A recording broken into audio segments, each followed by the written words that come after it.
Welcome to the Top Business Leaders Show, powered by Rise 25 Media. We feature top founders, executives, and business leaders from all over the world.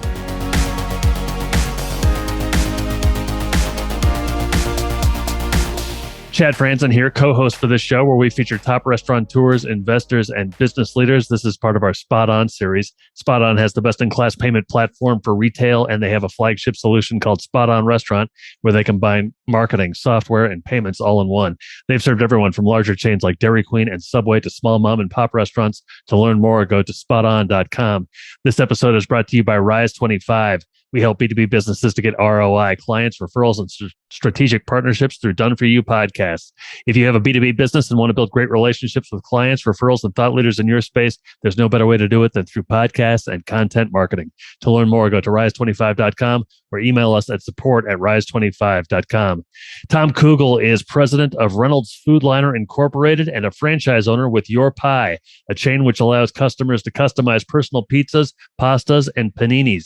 Tom is a multi-generational entrepreneur who has taken his family's company from modest success in the grocery business to a diversified company with its team members as the priority. Their goal is to change the lives of their team, which will then improve the product delivered to the customer. Hey, Tom, thanks so much for joining me today. How are you? Happy to be here. Appreciate it, Chad. Hey, so tell me a little bit more about Reynolds Foodliner and what you guys do. Yes, like you said there, it's a father started the company in the late 70s. Grocery operated for a long time. I certainly learned the basics of what we do from my dad and the people that I worked under with him. I started working in one of his stores when I was about 11 years old. So I don't even know if that's legal anymore. So is Reynolds Foodliner like a grocery store? Yeah, well, Reynolds Foodliner is a grocery company. Okay. Today we operate Piggly Wiggly stores, and we also are operating some other banners. So we manage a store for an independent owner called Darien Coastal Market. It's on the coastal side of Georgia. And we're also operating a Stripling's General Store franchise, which is a specialty butcher shop, gourmet grocery, and restaurant combo. So this grocery restaurant combo has been new to the business, and it's something that we really think that we'll expand on in the future. And of course, like you said, we're also doing Your Pie pizza stores. I really love that franchise. Yeah, great. So tell me how Reynolds Foodliner, you're the president. You started working there when you were 11. Tell me how it has changed since under your leadership. So it really comes down to a focus on the culture of our company and sort of a redirect to what our mission was. I don't know that we had a mission. I think we were at a place where we were trying to get to the next month, through the next pay period. For years, my dad did very well. He operated the company through the late 70s, 80s, into the 90s, some of the best economic times we had, and a period of pretty steady inflation and growth. It was a time where you could do well in that industry, and it was really a time before restaurant had such a massive piece of the pie, and was so important and integral to what we're doing. I think it's we really kind of changed our focus and said, instead of competing with restaurants, what if we become more like them and also become restaurateurs in our own right? And that's what we've done. The focus has just truly shifted from how do we just operate this business, how do we grow, and how do we bring up our team members along with us, so that we all grow up together and we can begin to promote from within and give ourselves a place to do that. So, we got more focused on growth and more focused on our people. Yeah. Talk to me a little bit more about the ways that you kind of view the employer-employee relationship. So, not unusual to any business of the day. It was a transactional kind of a thing.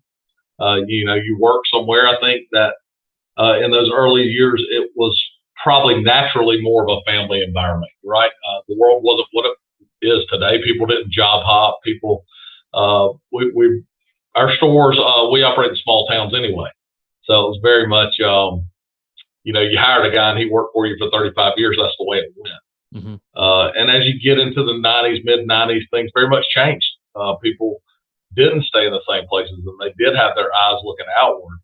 And that's a challenge, right? I'm sure it was a big challenge. I'd love to ask my father right now, how he felt about that time period, because I'm sure it was just all boom. All of a sudden, my people are looking to go here, looking to go there, and the economy grew so quickly during that spell, and the opportunity for retail workers increased even in small markets.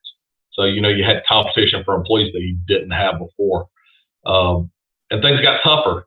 So things tightened on the backside of the 90s. You almost entered into a deflationary period in food, which was very difficult to navigate. Where you got prices going down on you. I mean, that sounds like a good thing, and maybe it is for the consumer, but it's a bad thing for the business owner who's buying something and then selling it for less the next week.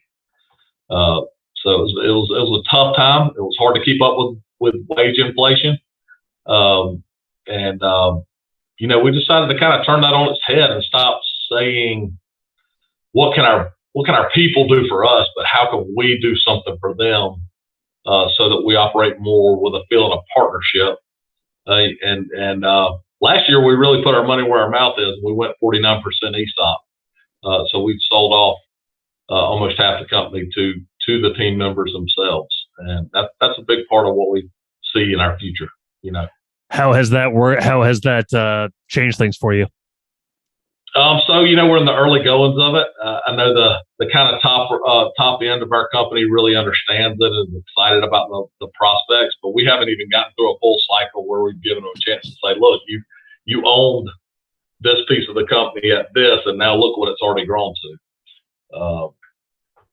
Do you think that, in society at large here in the U.S., that the employer-employee relationship is heading in a certain direction, maybe the wrong direction? I think some companies, yeah, and some companies, no. I really believe that from a corporate standpoint, I've always said that in food, your people should like you, right? They're taking something from your hand and putting it in their mouth. They need to like you a little bit. And if you're just about building an evaluation on your company so that you can sell it off, that's great. And I mean, that works for some people. But in my mind, it's a people business, and if you're going to be really successful, what you're doing should exude that, and it should have a culture, and it should be a place that makes people feel good.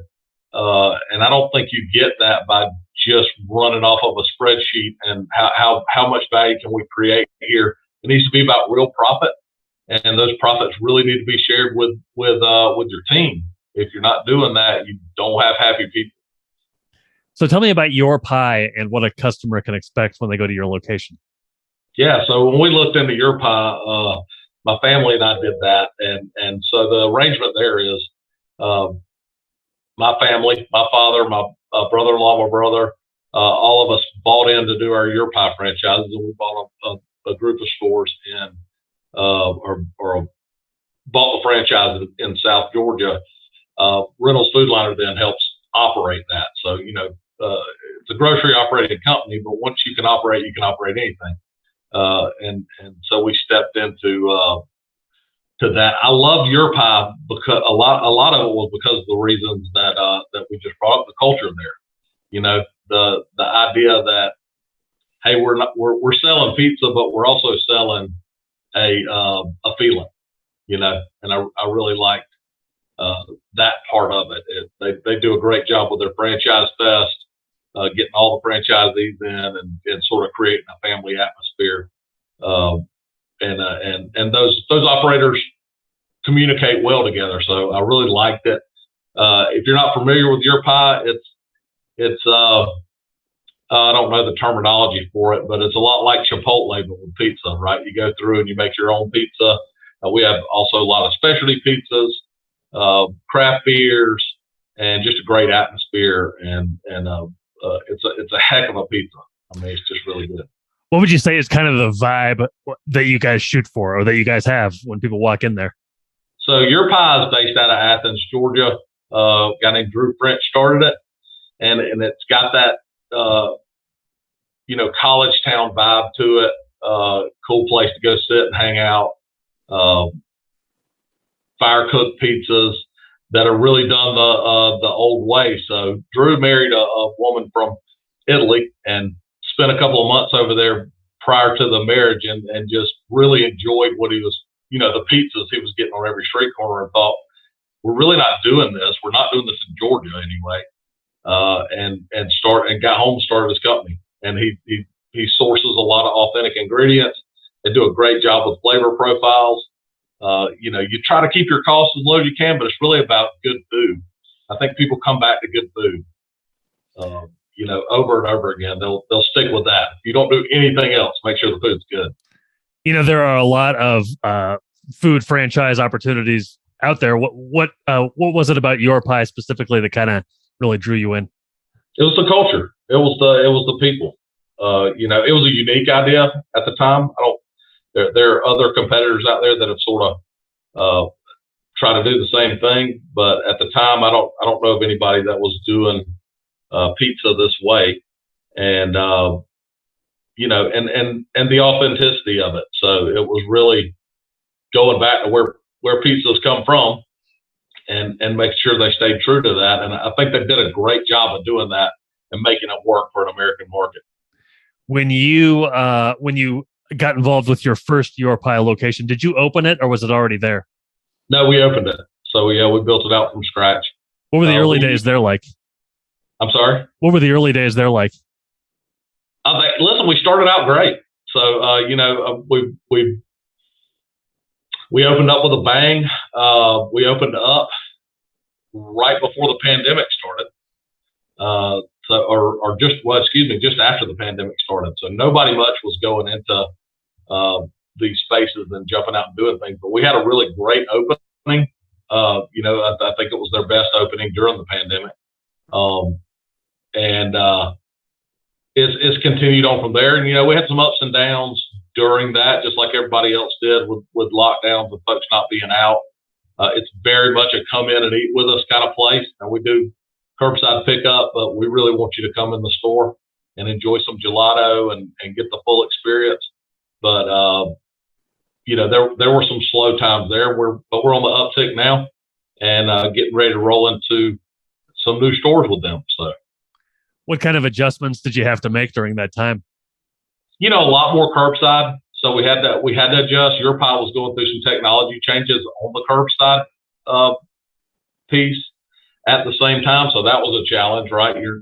You can't pick worse timing to be going through a change with those things. But it is what it is. And our staff did a great job of sticking in there and making sure it worked and that people got what they wanted and were happy. We saw a huge increase in our DoorDash orders during that time. And in the market we're in, there are not a lot of DoorDash drivers. I think a lot of the ones that were there were fairly new. Mm-hmm. And so there were lots of problems with the DoorDash drivers grabbing wrong orders. Big challenge. We didn't have a challenge at Your Pie with staffing during that time. And I don't hear a lot of people saying that. Yeah. I feel like it's a testament to my team and how good a job they've done to create a positive environment to work in and somewhere people want to work. Sure, great. Hey, you said once you get operations down, you can operate anything. Was there anything that, as you got into the restaurant business, that you didn't know that you didn't know?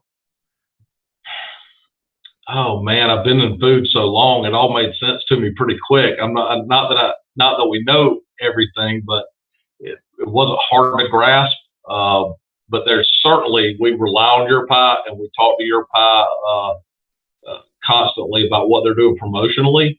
So I think the biggest difference was how we promote. So you just don't promote the same way on the grocery side as you do on the restaurant side. And so some of those little tricks were really key. And Your Pie's a franchise and they know what they're doing. So they delivered us a process that we could execute. Again, I think I got the best team in the business, so they were able to jump right in and do it. And then, so you had one location. Do you have more than that now for Your Pie? We're working on our second location, about 20 miles away, and in pretty short succession, we're going to go with 2 more. So we know that we've got 4 where we have sites planned, and we'll do a max of probably 6 there with them in this market, or who knows, we may find some markets that we like and keep going. So what goes into kind of maintaining the culture, this kind of unique culture that you guys like to set when you have more than one place? How will you establish that? We still work together. So even though Your Pie is a completely different model, we very much work together. And so my team, my admin team, works with Your Pie. We help on the marketing side, payroll, bookkeeping, all those boring things that nobody likes to do. My operating company takes care of that. Nobody at the store needs to worry about anything like that. So we've really streamlined those processes and made it easy for our store level team to worry about what they need to worry about, which is our customers and our sales. And so, we take all those other pains away from them. Big companies, they do that kind of thing well also. But I feel like that if you lose sight of those team members, it's easy to do all the other things poorly. Sure. Hey, I have one more question for you, but first, how can people find out more about everything you've got going on with Reynolds Foodliner and Your Pie? So, we've never marketed Reynolds Foodliner very well. It's always kind of been in the background. But having done a management agreement with a third party operating a store for somebody else, sort of these offshoot things that we're doing, we are starting to do that. So Reynolds Foodliner's got a Facebook page. That's the only the way that you can see it. I've had a number of people ask me lately, hey, we can't really find Reynolds Foodliner anywhere. Where is it? So I think we just need to do a little better job of getting it out there. And it's fairly new that we're changing in the way that we are and using Reynolds Foodliner as a brand in and of itself for operating. And what about those Piggly Wigglies? How can people find out about those? Yeah, man, we got www.pigglywigglyga.com, and also striplingsgeneralstore.com. That's a franchise we didn't talk much about, the grocery restaurant combo. Smaller format, real specialty gourmet. Really having a lot of fun with that as well. Oh, what can people get when they go there? So you can get we do full service meats. You can buy a whole hog, and or you can buy the whole hog and we can cook it for you. You can get the best barbecue sandwich in Georgia. We sell a ton of sausage dogs, fresh cut steaks, gourmet groceries, a lot of Georgia made products that we sell. It's really good. We've got our location is right off 575 in Georgia on exit 64 in Tipton. And, we've been open now 7 weeks and it's really booming and doing great. Lots of fresh produce that's in season kind of stuff that we have piled up. Charcuterie cheeses, specialty cheeses, and really focusing on those Georgia products, things people make right here in Georgia. Nice. Very nice. Hey, last question. If you were to go to Your Pie, what would kind of be your meal of choice? So I'm like a creature of habit. I get the same thing every time. I get a pizza with ground beef, pepperoni, and fresh basil and garlic, and then put a little oregano on it, and that's my pizza. I eat it every time. Very nice. Very nice. Hey, Tom, it's been great to talk to you. I really appreciate it, and thanks so much for your time. Thank you for your time, Chad. I appreciate you. So long, everybody. Thanks for listening to the Top Business Leaders Show, powered by Rise 25. Visit rise25.com to check out more episodes of the show and to learn more about how you can start your own podcast.